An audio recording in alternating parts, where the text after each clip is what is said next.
کہ جس طرح درخت کا کاٹنا جائز ہے اسی طرح یہ گنبد خضرا گرانا بھی جائز ہے. یہ 3 بڑے دلیلیں دیں. سبحان اللہ. بڑے علماء تشریف فرما. بات کون کرے؟ اب بادشاہ کے سوالوں کا جواب کون دے؟ اس کے دلیلوں کا جواب کون دے؟ سبحان اللہ. سارے علماء کے مشورے سے فرزند علماء دیوبند کا شاگرد رشید علامہ ظفر شبیر احمد عثمانی رحمت اللہ علیہ کو چنا گیا کہ یہ ہم سب کی طرف سے وکیل بن کر گنبد خضرا کے تحفظ کی جنگ لڑے گا. کون اٹھا؟ علامہ شبیر احمد عثمانی. یہ کون تھے؟ دیوبندی تھے. علامہ صاحب نے تقریر شروع فرمائی. پہلے حمد و ثنا، اللہ اس کے رسول کی تعریف، خطبہ. اس کے بعد آل سعود کی تعریف کی کہ جو ان کو عزت دی، جو اکرام کیا، جو ان کا احترام کیا، جو ان کو شرف دیا، اس پہ کی. پھر اپنی بات رکھی کہ سنو، ہم ہندوستان کے علماء اہل سنت، ہم قرآن اور حدیث کو صحیح طریقے سے سمجھ کر اس پر عمل کرنے کی زور دیتے ہیں. دوسری بات کہ ہمارے نزدیک بھی یہ بات طے ہے کہ جو کتاب اللہ اور سنت رسول اللہ پہ چلے گا وہی کامیاب ہوگا. تیسرا کوئی راستہ نہیں کامیابی کا. پھر فرمایا کہ یہ بات غور سے سن لو کہ قرآن کا سمجھنا، کہ قرآن کا یہ حکم کہاں لگنا ہے کہاں نہیں، کب لگنا ہے اور کب نہیں، اور حدیث کا مصداق کہ یہ حدیث یہاں پر عمل پیرا ہونی ہے کہ نہیں، اس کا علم ہر ایرے غیرے کو نہیں ہے. اس کا علم ہر ایرے غیرے کو نہیں ہے. اس کے لیے پوری بصیرت اور اجتہاد والی صفت چاہیے کہ اس کی پوری نظر قرآن اس کی تاریخ پر ہو، اس کی نظر پوری حدیث اس کی تاریخ پر ہو. وہ آدمی یہ فیصلہ کر سکتا ہے کہ قرآن کا حکم یہاں لگے گا یہاں نہیں، حدیث کا حکم یہاں لگے گا یہاں نہیں. پھر دلیل کے طور پر 2 باتیں بیان فرمائی کہ دیکھو، اللہ کے نبی صلی اللہ علیہ وسلم کے بیٹے زید رضی اللہ عنہ، اللہ کے نبی نے کہا یہ میرا منہ بولا بیٹا ہے. حقیقی بیٹا نہیں تھا، منہ بولا بیٹا بنایا ہوا تھا. اور کافروں کا یہ عقیدہ تھا کہ جب کسی کو منہ بولا بیٹا بنا دیا تو وہ حقیقی بیٹا بن گیا. یہ ان کا نظریہ تھا. زید کی بیوی تھی زینب رضی اللہ عنہا، دونوں میں نبھا نہ ہو سکا، طلاق دے دی. طلاق دے دی. بعد میں اللہ کے نبی صلی اللہ علیہ وسلم نے اس زینب رضی اللہ عنہا کے ساتھ خود نکاح کر لیا، خود نکاح فرمایا. کافروں نے شور مچانا شروع کر دیا کہ لو محمد صلی اللہ علیہ وسلم نے نعوذ باللہ اپنی بہو سے شادی کر لی. زید حقیقی بیٹا سمجھتے تھے کافر، تو حقیقی بیٹے کی بیوی بہو اور حقیقی بہو سے سسر نکاح نہیں کر سکتا، حرام ہے. تو نے شور مچانا شروع کر دیا کہ دیکھو بھائی، زید نبی کا حقیقی بیٹا تھا. کون؟ بولو. منہ بولا بیٹا، حقیقی نہیں تھا. حقیقی بیٹا تو محمد نے اپنی بہو سے نکاح کر لیا جو حرام ہے، یہ تمہارا نبی ہے، نعوذ باللہ. اللہ کے نبی نے یہاں کسی کی تنقید کی کوئی پرواہ نہیں کی، کوئی پرواہ نہیں کی. قرآن پہ عمل کیا، حدیث پہ عمل کیا، کسی کی پرواہ نہیں کی. دوسرا، اللہ کے نبی فرمانے لگے اما عائشہ رضی اللہ عنہا سے کہ میرا دل یہ چاہتا ہے کہ جو بیت اللہ ہے نا، بیت اللہ اس کو گرا دوں. یہ جو حتیم بیت اللہ سے باہر ہے اسے بیت اللہ کے اندر کر دوں. اور جیسے ابراہیم علیہ السلام نے بیت اللہ کے 2 دروازے بنائے تھے، مشرق اور مغرب، میں بھی وہ دروازے 2 بنا دوں. لیکن سنو، لیکن مجھے ڈر ہے کہ کہیں میری قوم بگڑ نہ جائے، اس لیے میں بیت اللہ کو ہاتھ نہیں لگا رہا. پہلے مسئلے میں لوگوں کی تنقید کی پرواہ کی نہیں کی، دوسرے مسئلے میں لوگوں کی تنقید کی پرواہ کی ہے کہ لوگ تنقید کریں گے، اس لیے میں بیت اللہ نہیں گراتا. تو یہ حکم کہ کہاں قرآن پہ عمل کرنا ہے کہاں نہیں کرنا، یہ میرے نبی علیہ الصلوۃ والسلام کی بصیرت تھی، اور یہ بصیرت اللہ کے نبی کے صدقے اس امت کو ملی ہے، لیکن ہر آدمی کو نہیں ملی۔ لہذا آپ جو کہتے ہیں کہ ہم قرآن اور حدیث پر کسی سے کوئی سمجھوتا نہیں کریں گے، یہ آپ کی شان نہیں ہے، نہ یہ آپ کی وسعت میں ہے کہ آپ یہ بتا سکیں کہاں قرآن پر عمل کرنا ہے کہاں نہیں، کہاں حدیث پہ عمل کرنا ہے کہاں نہیں۔ دوسری دلیل دی، اللہ نے قرآن میں کہا ہے وَجَاهِدِ الْكُفَّارَ وَالْمُنَافِقِينَ وَاغْلُظْ عَلَيْهِمْ، اللہ کہہ رہا ہے کہ کافر اور منافقین سے جہاد کریں اور ان پہ سختی کریں۔ قرآن کیا کہہ رہا ہے؟ کافر اور منافقین کے ساتھ کیا کرو بھائی؟ جہاد کرو اور سختی کرو، قرآن کا یہ حکم ہے۔ رئیس المنافقین عبداللہ بن ابی، رئیس المنافقین، منافقین کا سردار، جس کا منافقت کھلم کھلا تھی، مر گیا، اللہ کے نبی اس کا جنازہ پڑھا رہے ہیں۔ صحابہ نے کہا یا رسول اللہ منافقین کو قتل کر دیں، اللہ کے نبی نے فرمایا خشیت ان یقول الناس ان محمدا قتل اصحابہ، کہ نہیں نہیں نہیں، میں منافقین کو نہیں ماروں گا، لوگ تانا دیں گے کہ محمد اپنے ہی ساتھیوں کو مار رہا ہے۔ اب بولو قرآن کیا کہہ رہا ہے؟ سنو بھائی میری طرف توجہ رکھو، قرآن کیا کہہ رہا ہے؟ قرآن کیا کہہ رہا ہے کہ منافقین اور کفار کے ساتھ کیا کرو؟ جہاد کرو۔ اللہ کے نبی نماز جنازہ پڑھا رہے، تو یہ قرآن کے خلاف ہوا کہ نہیں؟ بولو بھائی، اللہ کہہ رہا ہے کفار منافقین کو مارو، میرا نبی کہہ رہا ہے میں نہیں مارتا، مخالفت ہو رہی کہ نہیں ہو رہی؟ ہاں، یہی وہ بصیرت ہے کہ جس سے پتہ چلے گا کہ قرآن کی اس آیت کو کہاں فٹ کرنا اور کہاں نہیں کرنا۔ تم جو کہتے ہو کہ ہم قرآن اور حدیث پہ عمل کرتے ہیں، یہ تمہارا کام نہیں کہ کس جگہ قرآن کا حکم اس پہ عمل کر رہے ہیں کہیں نہیں کرنا، یہ تمہارا کام نہیں ہے، یہ بصیرت والے کا کام ہے۔ تیسری بات، دوسری جو دلیل دی تھی کہ یہودیوں کو ہم اس لیے کافر کہتے ہیں کہ وہ غیر اللہ کو سجدہ کرتے ہیں، تو لہذا جو مزاروں کو سجدہ کرے گا وہ بھی کافر۔ کہا دیکھو بھی سجدہ دو طرح کا ہوتا ہے، ایک سجدہ تعظیمی، ایک سجدہ عبادت۔ اگر میں نے کسی بت کو، کسی قبر کو، کسی پتھر کو، کسی لکڑی کو، کسی گنبد کو عبادت کی نیت سے سجدہ کیا تو وہ پکا ٹھکا کافر مشرک ہو گیا، اس کے کفر میں کوئی شک نہیں، اس کے شرک میں کوئی شک نہیں۔ لیکن اگر صرف تعظیم کی بنیاد پر، کسی کو عزت دینے کی بنیاد پر اور اس کا اکرام کرنے کی بنیاد پر میں نے سجدہ کر لیا، اس سجدے کو سجدہ تعظیمی کہتے ہیں، اگرچہ ہماری شریعت میں یہ حرام ہے، ناجائز ہے، لیکن اس سجدہ کرنے والے کو وہ مشرک نہیں کہیں گے جو پہلا سجدہ کرنے والے کو مشرک کہا جا رہا۔ سجدہ عبادت کرنے والا مشرک حقیقی ہے، اور سجدہ تعظیمی کرنے والا مشرک نہیں ہے کہ اس کو قتل کرنا جائز ہو، اس کا مال لوٹنا جائز ہو، اس پہ فتوے لگا دیں اور ہر چیز ختم ہو جائے، اگرچہ سجدہ تعظیمی حرام ہے۔ پھر دلیل دی، قرآن میں دو دلیلیں ہیں کہ فرشتوں نے آدم کو سجدہ کیا، یوسف کے بھائیوں نے یوسف علیہ السلام کو سجدہ کیا، یہ سجدہ تعظیمی تھا، ہماری شریعت میں جائز نہیں ہے، ہماری شریعت میں جائز نہیں ہے۔ پھر فرمایا کہ یہ گنبد کی کیا عزت ہے، ولید بن عبد الملک مدینے کے گورنر تھے، عمر بن عبدالعزیز رحمۃ اللہ علیہ، انہیں حکم دیا کہ یہ جتنے بھی حجرات ہیں اللہ کے نبی علیہ الصلوۃ والسلام کے مبارک گھر، ان سب کو گرا دو اور مسجد نبی کو وسیع کر دو۔ عمر بن عبدالعزیز نے حکم دے دیا بس گھر گرا دو، سارے گھر گرا دو، سارے گھر گرا دیے گئے۔ جب اما عائشہ رضی اللہ عنہا کا گھر گرایا گیا تو اللہ کے نبی علیہ الصلوۃ والسلام، ابو بکر و عمر کی قبریں ظاہر ہو گئیں، سامنے ہو گئی، تو عمر بن عبدالعزیز اتنا رویا کہ تاریخ میں اتنا روتا ہوا کبھی عمر بن عبدالعزیز کو نہیں دیکھا گیا کہ وہ قبریں کیوں ظاہر ہو گئی، وہ عمارت میں نے کیوں گرا دی، اتنے وہ روئے تھے۔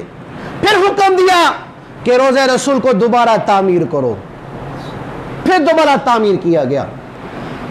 علامہ شبیر احمد عثمانی نے کہا بادشاہ صاحب بڑے لوگوں کی قبروں پر جو گنبد ہوتے ہیں ان گنبدوں کی تعظیم ہوتی ہے لوگوں کے دلوں میں، جب اس گنبد کو ہاتھ لگایا جاتا ہے تو لوگوں کے دلوں پر چوٹ پڑتی ہے۔ اس کی دلیل عمر بن عبدالعزیز رحمت اللہ علیہ کا روضہ رسول پر عمارت کا گرنا اور اس کا رونا ہے۔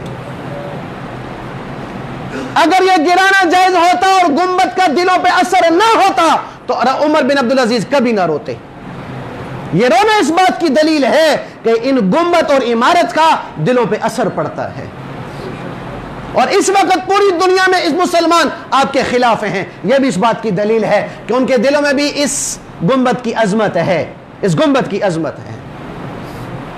رہی تیسری بات، آپ نے جو کہا کہ بھئی عمر بن خطاب رضی اللہ عنہ نے وہ درخت کاٹ دیا تھا کہ لوگ وہاں نماز پڑھتے تھے، اور گمان یہ کیا تھا کہ آگے جا کے لوگ اس کو سجدہ کریں گے۔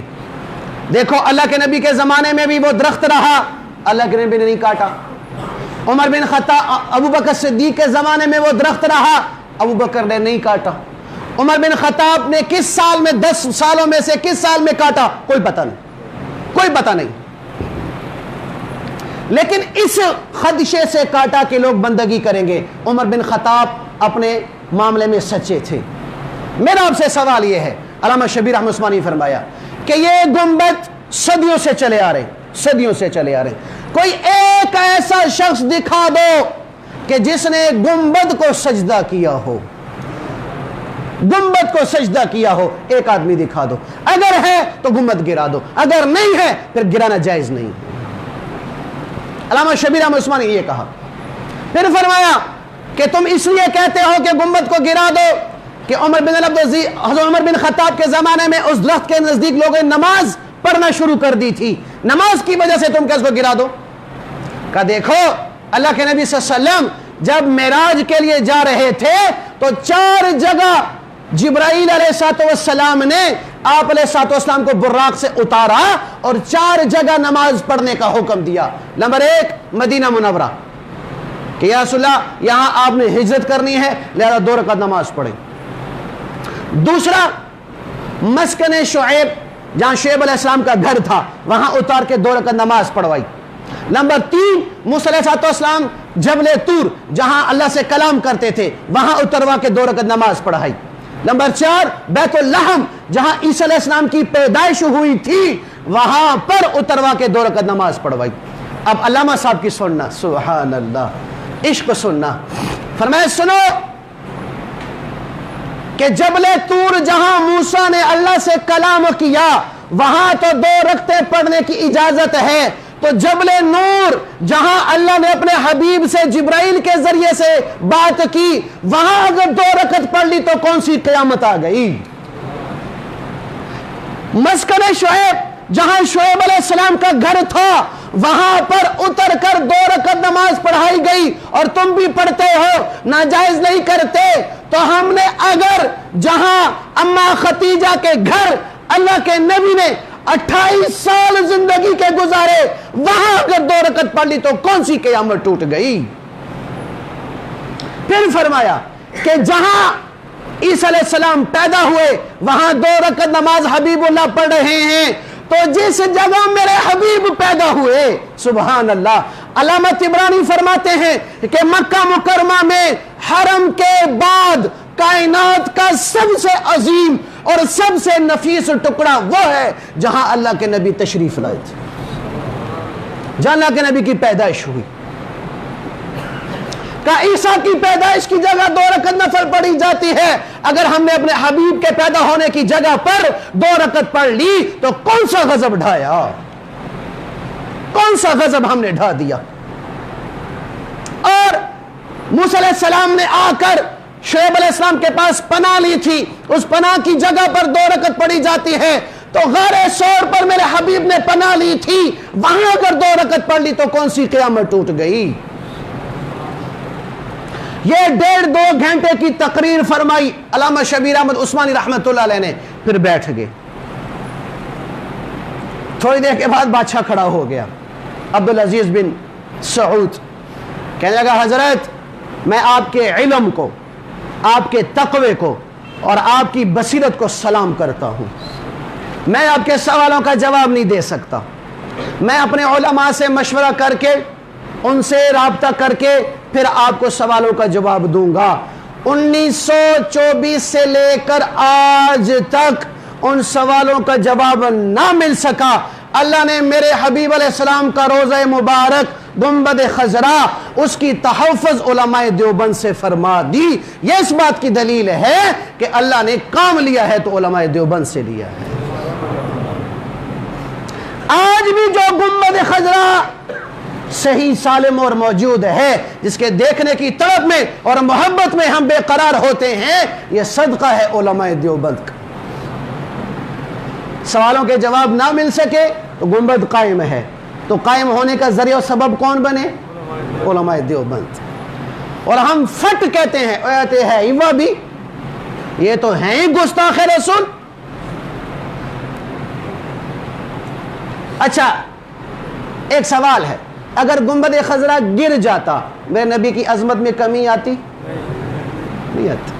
لیکن چونکہ گنبد کی نسبت ہے حبیب کے ساتھ، تو محبت کرنے والوں نے، عاشقوں نے اس گنبد پر بھی آنچ نہیں آنے دی. کس کا تعلق ہے؟ میرے حبیب کے ساتھ.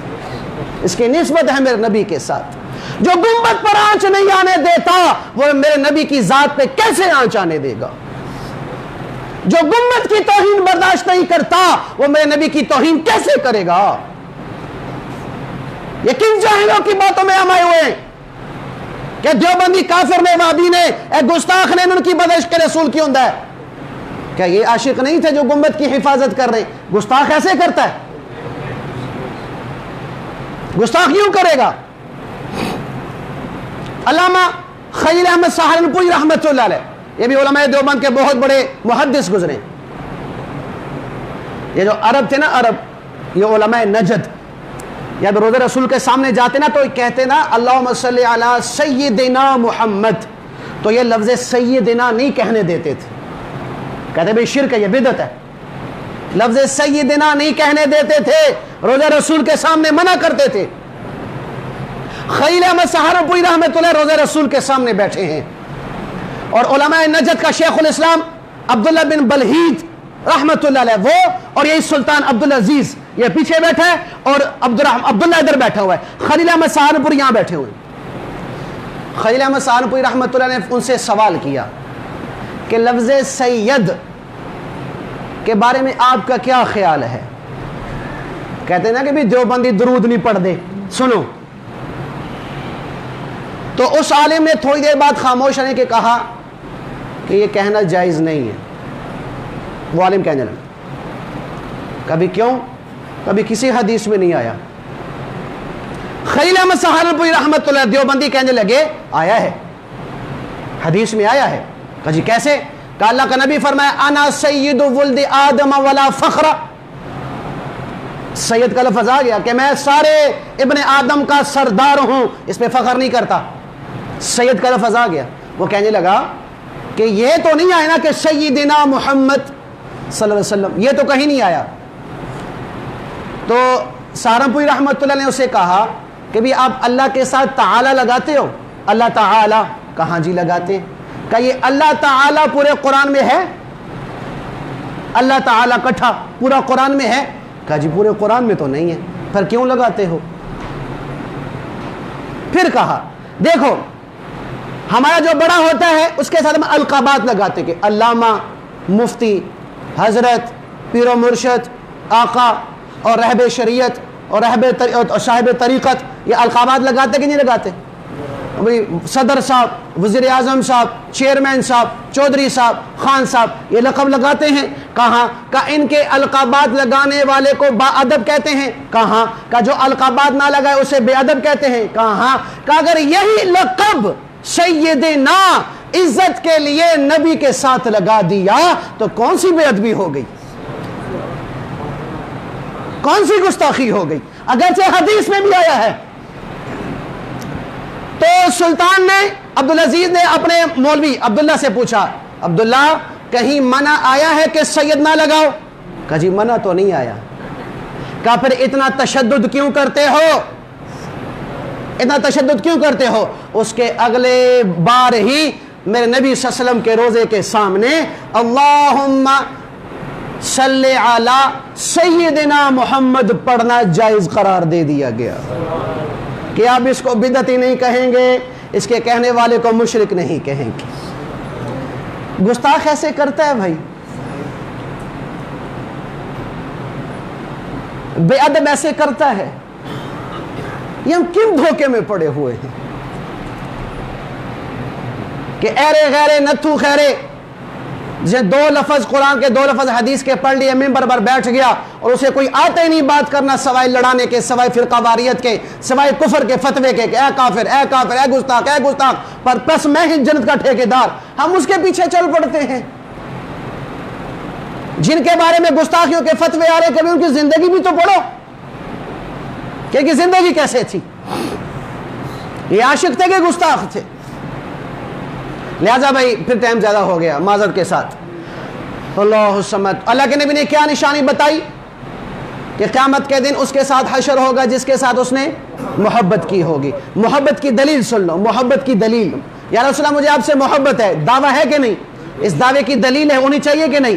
دلیل اللہ کے نبی نے خود فرما دی، کیا؟ من احب سنتی فقد احبنی، کہ جو میری سنت سے محبت کرتا ہے وہ مجھ سے محبت کرتا ہے، جو مجھ سے محبت کرے گا وہ جنت میں میرے ساتھ ہوگا۔ لہٰذا سنت پر آؤ بھائی، سنت پر آؤ، میرے نبی کی سنت پر آؤ تو محبت کے دعوے میں سچے ہو جائیں گے، پھر نبی اپنا وعدہ پورا فرما کر حشر میں اپنے ساتھ رکھے گا۔ اللہ کی بارگاہ میں دعا، اللہ عمل کی توفیق نصیب کرے۔